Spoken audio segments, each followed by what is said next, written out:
AP శాసనమండలి సమావేశాలు జరుగుతున్నాయి. ఇప్పుడు ఆ లైవ్ చూద్దాం. చెప్పాక ముందుకెళ్ళమనండి సార్. సార్ చైర్మన్ గారు ఒకటి, ఇది లైవ్ ఉంది, ప్రజలకి ఇప్పుడు చూసిన వ్యక్తి మళ్ళా గంట తర్వాత నేను రిప్లై చేసేటప్పుడు చూస్తాడో లేదో తెలియదు సార్. వీళ్ళు ఇంత స్వీపింగ్ రిమార్క్స్ చేసినప్పుడు I own a responsibility to the people. ఆ కాపీ ఏదో పంపండి, ఏ కాగ్ రిపోర్టు ఏ ఇయర్ది ఏ పేజ్ లో ఉందో చూడండి.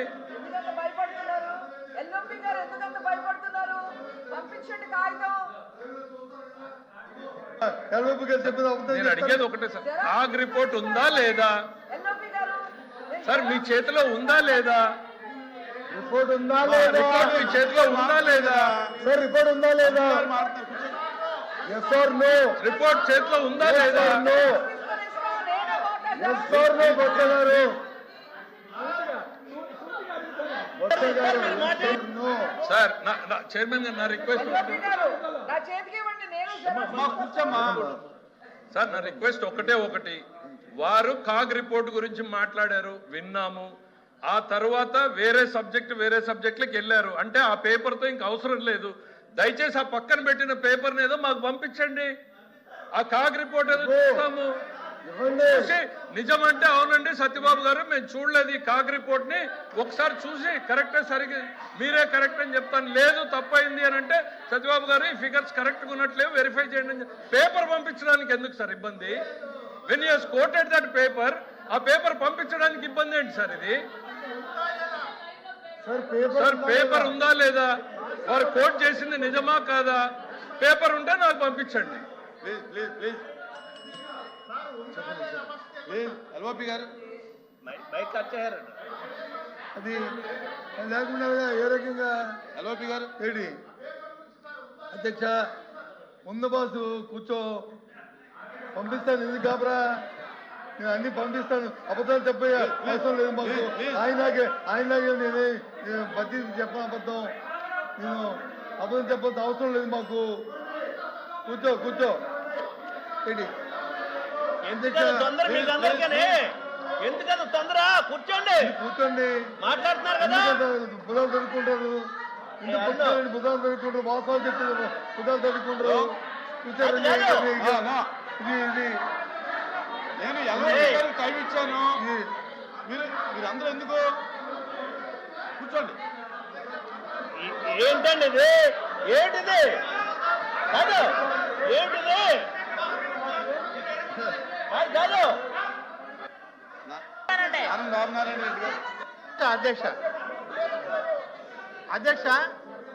అధ్యక్ష ఇక్కడ గౌరవనీయులైనటువంటి ప్రతిపక్ష నాయకులు కానీ గౌరవనీయులైనటువంటి ఆర్థిక మంత్రి గారు కానీ ఇద్దరు కూడా లెజిస్లేచర్ ప్రొసీజర్లో అనుభవం లేదు అధ్యక్ష. ఎందుకంటే నేను కూడా చాలా కాలం లెజిస్లేచర్లో పనిచేశాను అధ్యక్ష. ఒక విషయం ఏంటంటే అధ్యక్ష, అవును అధ్యక్ష, మన ఆర్థిక మంత్రి గారు చెప్పినట్టు నేను కూడా ఆర్థిక మంత్రిగా పనిచేశాను అధ్యక్ష, ఉమ్మడి ఆంధ్రప్రదేశ్. అధ్యక్ష ఒక విషయం, ఏదైనా ఒక రెఫరెన్స్ కోట్ చేసేటప్పుడు క్లారిఫికేషన్కి గవర్నమెంట్ సైడ్ నుంచి ప్రతిపక్ష నాయకులు కానీ ప్రతిపక్ష సభ్యులు కానీ అడగడం ఆనవాయితీ అధ్యక్ష. అడిగినప్పుడు మీరు వెంటనే పేపర్ ఉంటే పంపొచ్చు, పేపర్ లేకపోయినా ఆ కాగ్ రిపోర్ట్ అన్నారు, లేదంటే ఏదో ఒక సబ్జెక్ట్ మీద మీరు మాట్లాడినప్పుడు ఫలానా వాల్యూమ్లో ఫలానా పేజీలో ఫలానా పేరాలో ఇది ఉంది మీరు రెఫర్ చేసుకోండి అని చెప్పచ్చు. వారు అది కూడా రెఫరెన్స్ చెప్పకుండా ఉన్నటువంటి వాస్తవ పేపర్ని పంపించకుండా తమ ద్వారా ఈ వాదనకి దారితీసింది అధ్యక్ష. తమని నేను కోరేది ఏంటంటే, గౌరవ ఎల్ఓపి గారు కాగ్ రిపోర్ట్ గురించి దానిలో ఉన్నటువంటి విషయాన్ని ప్రస్తావన చేశాను చెప్పారు అధ్యక్ష. వారు ఇప్పుడు అక్కడి నుంచి paper పంపకపోయినా A CAG report a volume ఏ పేపర్లో ఉన్న అభ్యంతరం ఆ పేజీని చెప్పానండి, మేము ఇక్కడ రెఫర్ చేసుకుంటాం అధ్యక్ష. తప్పేం లేదు దాంట్లో. వారు చెప్పిందే మీ ద్వారా మైక్లో చెప్పండి, ఆ రెఫరెన్స్ మేము ఇక్కడ వెరిఫై చేసుకుంటాం. దీంట్లో ఏం తప్పేం లేదు అధ్యక్ష. ఇది సభ గౌరవప్రదంగా జరిగేటప్పుడు ఎల్ఓపి గారు ఇచ్చినటువంటి రెఫరెన్స్ వల్ల ప్రయోజనం ఉంటుంది అధ్యక్ష. ఎల్ఓపి గారు ప్లీజ్ కూర్చోండి. కూర్చోబెట్టండి. కూర్చోండి దయచేసి కూర్చోండి. మెంబర్స్ కూర్చోవాలి. ఎల్ఓపి గారు మాత్రం మెంబర్స్ కూర్చోండి. అధ్యక్ష అధ్యక్ష ఇప్పుడు కూర్చోండి, అందరూ మెంబర్స్ అంతా కూర్చోండి. ఫైనాన్స్ మినిస్టర్ మాట్లాడిన తర్వాత వెంకటరమణ గారు కూర్చో. విప్పు గారు మాజీ ఫైనాన్స్ మినిస్టర్ గారు ప్రస్తుతం ఎండోమెంట్ మినిస్టర్ గారు చెప్పారు ఏమని విషయాన్ని వచ్చి ఏదైనా చెప్పినప్పుడు అలాంటిది చెప్పాలి, ఆ విషయాన్ని మీరు పంపాలని. ఎస్ నేను చెప్పాను కదా, పంపుతాను కదా, ఎందుకు తొందర ఎందుకు కంగారు? చెప్పండి, ఎందుకు కంగారు? నా చేతిలో కాగితం లేకుండా అబద్ధాలు చెప్పట్లేదు. మీరు డిమాండ్ చేస్తారంటే పంపుతాను, మీరు డిమాండ్ చేయమేంటి? పంపుతారు. ఇప్పుడు పంపండి అని చెప్పడం ఏంటి? మీరు అంటే వినడానికి ఓపికలుగా చైర్మన్ సార్, నాకు తొందర గురించి కాదు సార్. అధ్యక్ష ఏంటిది? I'm eager to know. వారు ఒక స్వీపింగ్ రిమార్క్ చేసినప్పుడు అది ఏమైనా నిజం, ఒక్క నిమిషం సార్, లెట్ ఇప్పుడు రాష్ట్రంలో ప్రజలు లైవ్ చూస్తున్నటువంటి వాళ్ళు ఇందులో ఏమైనా నిజం ఉందేమో అనుకోవచ్చు. అది నిజమా కాదా అసలు నేను కన్ఫర్మ్ చేసుకోవాలి. వారు ఏ రిపోర్టు ఎప్పటిది కోట్ చేస్తున్నారు? బికాజ్ నాకు ప్రతిపక్షంలో ఉన్న 5 సంవత్సరాలు కాగ్ రిపోర్ట్లు చూశాను, ఇప్పుడు కాగ్ రిపోర్ట్లు చూశాను. ఏ కాగ్ రిపోర్ట్ గురించి వారు మాట్లాడుతున్నారు? నాకు అందరి ఫిగర్ వాళ్ళు చెప్పారు. ఇప్పుడు దయచేసి పంపించండి సార్. లేదు అని అంటే ఆ టాపిక్ డ్రాప్ చేసి ఇంకో టాపిక్ వెళ్ళండి. We agree, we understand the facts behind. Paper పంపండి, లేదంటే నెక్స్ట్ టాపిక్ వెళ్ళండి. మీ పరిస్థితి అర్థమైంది మాకి. నేను ఎల్ఓపి గారు అధ్యక్ష అధ్యక్ష బాబు రాహులా ఏంటయ్యా అధ్యక్ష నీ పేరు 100 సార్లు ఉంటుంది ఇప్పుడు రికార్డులో. దయచేసి నేను చెప్తాను, మళ్ళీ చెప్తున్నాను, ఏదైనా నేను మాట్లాడినప్పుడు చెప్తే అది కానీ తప్పు అయితే దాన్ని విత్డ్రా చేసుకుని చెప్పే అనే గుణం ఉన్న మనిషిని. అంతేగాని వినండి, వినగడగా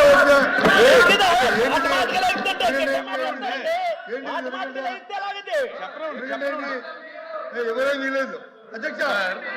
ఆ పక్కన ఆయనకే ఎల్ఓపి మీద నమ్మకం లేదు సార్. ఆ పక్కనున్న ఆయనకే ఎల్ఓపి మీద నమ్మకం లేదు సార్.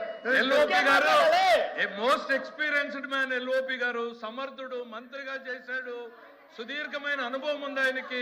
ఆ పక్కన ఆయనకి మీ మీద నమ్మకం లేదు సార్. ఎఫ్ఎం గారు మీరు మాట్లాడుతూ ఉంటే పక్కన ఆయన లేచి మాట్లాడతాడు. అరే మీ అనుభవాన్ని మేము ఇక్కడ చూసి ఎల్ఓపి గారు అనుకుంటుంటే ఆ పక్కన ఆయనకి మీ మీద నమ్మకం లేకుండా మీరేదో సరిగా చెప్పలేదు, నేను చెప్తాను అదండి అని మాట్లాడుతున్నాడు. ఇప్పటికే ఆయనే మాట్లాడుతున్నాడు. ఎఫ్ఎం గారు మీరు అడిగారు, ఆయన పంపుతాను అన్నాడు, తెప్పిద్దాం. వినండి వినండి ఏం చెప్తా వినండి. ఇస్తానంటున్నారు కదా అధ్యక్ష అధ్యక్ష అధ్యక్ష అధ్యక్ష ఆయన పూర్తి వినగంట మధ్యలో తీసిపోతాను. నేను మాట్లాడిన దాన్ని తప్పు అయితే తప్పులు ఒప్పుకుంటానని చెప్తున్నాను తప్ప ఇప్పుడు తప్పు అంటానని చెప్పట్లేదు. ఇప్పుడు నేను తప్పు అంటానని చెప్పట్లేదు. మొన్న కూడా సభలో వినండి దయచేసి అధ్యక్ష, మొన్న కూడా సభలో చెప్పాను, ఏది అమ్మోడి తల్లికి మందం అని చెప్పిన కార్యక్రమంలో కొంతమంది ఇంకా రాలేదని చెప్తే ఆ రోజు సారథి గారు మినిస్టర్ గారు ఛాలెంజ్ అన్నారు.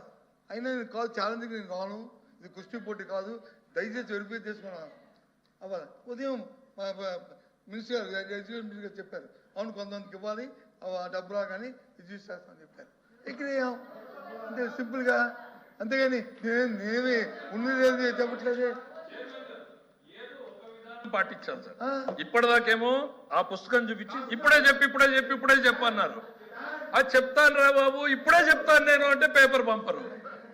ఆ వెనకాలనేమో ఇప్పుడే చెప్పాలి, ఈ పుస్తకం లేదు, ఈ నిమిషమే చెప్పాలి అన్నారు. నేను ఈ నిమిషమే మీకు చెప్తాను అంటే ఆ పేపర్ పంపరు. మాకు ఎప్పుడో పంపిస్తాం. ఎట్లా సార్? ఒక మాట మీద నిలబడమనండి. అధ్యక్ష నేను మాట మీద ఉన్నాను, నేను పేపర్ పంపుతాను. నేను నా చేతిలో ఉన్న report, CAG report, RB report నేను పొందుతాను. అవి చూసుకోండి. ఈ రాష్ట్రం వచ్చి 22వ స్థానంలో ఉన్నది, ఇది వాస్తవం. ఇది మళ్ళీ చెప్తున్నాను. రెవెన్యూస్లోను ఓన్ రెవెన్యూస్తో 22వ స్థానంలో ఉంది. 1.97% మాత్రమే వచ్చింది. సెంట్రల్ మొత్తం యావరేజ్ చూసుకుంటే 9% ఉంది. అయినా మీకు వచ్చి 1.97% వచ్చింది. ఇది వాస్తవం. మీరు చూసి కాదని చెప్పండి, మీరు వాదించండి, అంతేగాని ఏంటిది? గారు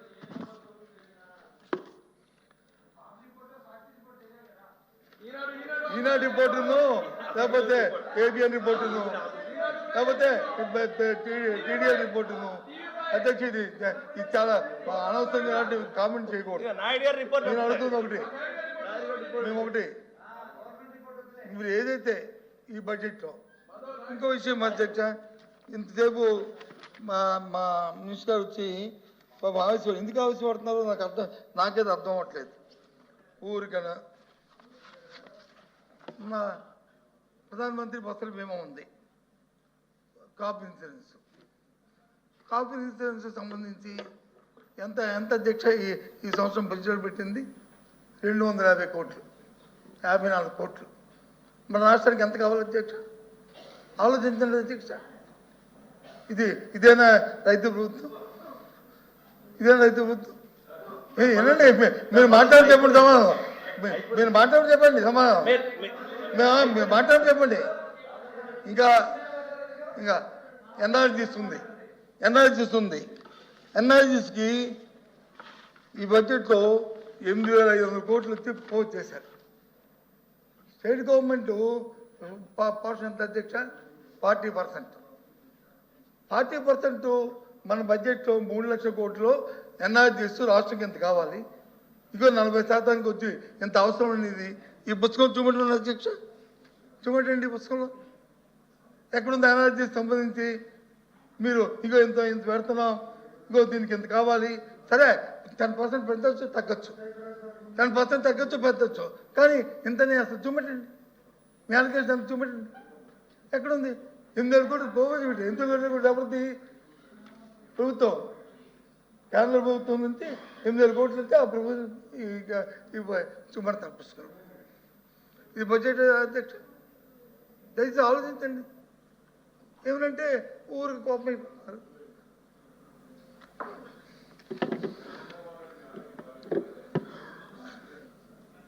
ఎందుకంటే ఆరోగ్యం బాగోపోయినా రాష్ట్ర అవసరాల దృష్ట్యా మనం వాస్తవాలు చెప్పాలి. అంతే అబద్ధాలు చెప్పుకుంటే దానిలో ఉపయోగం ఉంది. మీరు వినడానికి కూడా ఉపయోగపడతారుగా, మీకు వినడానికి ఉపయోగపడతారుగా. నాకు డౌట్ వచ్చి నేను ఇప్పుడే జమినాలు అడిగాను sir. State and revenue stable అన్ని రాష్ట్రాలు ప్లాట్ చేయమంటే ఆంధ్ర రాష్ట్రం 8వ స్థానంలో ఉంది సార్. మనకి 22వ స్థానం ఎక్కడి నుంచి వచ్చింది సార్? సార్ ఆంధ్ర రాష్ట్రం 8వ స్థానం ఉంది, 1,99,000 కోట్లు. దాని తర్వాత మధ్యప్రదేశ్, దాని తర్వాత వెస్ట్ బెంగాల్, దాని తర్వాత కేరళ, దాని తర్వాత హర్యానా, దాని తర్వాత ఇతర రాష్ట్రాలు ఉన్నాయి సార్. ఆయనకి ఎక్కడి నుంచి వచ్చింది సార్ ఈ లిస్టు? నాకైతే తెలియట్లేదు సార్. సో హౌస్ని తప్పుదారి పంచమని ముందల అది హౌస్కి సబ్మిట్ చేయమనండి సార్. మీ ద్వారా తీసుకుని దయచేసి ఫైనాన్స్ మంత్రి గారు పంపించవలసిందిగా బొత్స గారు నేను కోరుతున్నాను సార్. లేకుంటే క్షమాపణ చెప్పి ప్లీజ్ క్షమాపణ చెప్పడానికి ప్లీజ్ కాదు అధ్యక్ష. వీళ్ళు సూపర్ 6 అన్నారు, సూపర్ 6 అన్నారు. సూపర్ 6 ఇవాళ కాకపోతే రేపు కాకపోతే రెండు కాకపోతే అవుతాడు. 5 సంవత్సరాలు టైం ఉంది కాబట్టి 5 సంవత్సరాలు చేస్తామంటే అయితే ముఖ్యమంత్రి గారు సూపర్ 6 సూపర్ హిట్, సూపర్ 6 ఏంటి, సూపర్ హిట్ ఏంటి? ఎక్కడ ఈ పుస్తకంలో మిగతా 3 సూపర్ 6 సంవత్సరాలు ఎక్కడున్నాయి? ఈ పుస్తకంలో ఎక్కడ చూపడం శిక్ష? నిరుద్యోగ వృత్తి ఎక్కడ ఉంది? 50 సంవత్సరాలు మైళ్ళకి వచ్చి ఇస్తున్నా అది ఎక్కడ ఉంది? ఎక్కడ 18 సంవత్సరాలు 15 ఎక్కడ